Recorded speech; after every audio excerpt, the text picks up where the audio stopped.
Год исполнения поручений президента страны по газификации населенных пунктов сегодня стал основной темой на заседании правительства региона.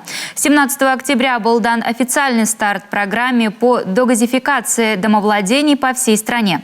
Работа по данному направлению уже ведется, однако для достижения необходимого результата необходимо комплексное взаимодействие всех сторон.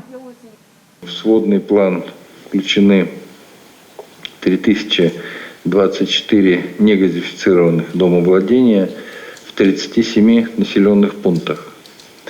В 2021 году планируется осуществить техническую возможность по догазификации 62 домовладений, в 2022 году 2962 домовладения. Мы должны оценить и готовность жителей республики. Потому что выполнение поручения президента – это когда газ не просто подведен к участку, а когда он уже заведен в дом и выполняет свою функцию, обеспечивает теплом.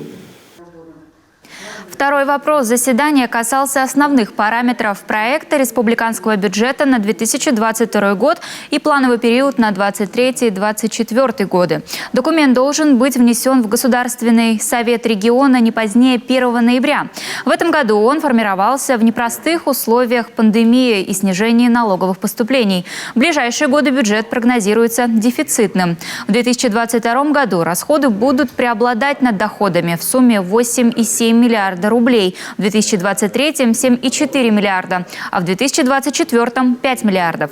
Несмотря на это, финансирование основных социальных обязательств не сократится. Средства выделят на самое важное, то, что напрямую влияет на качество жизни населения.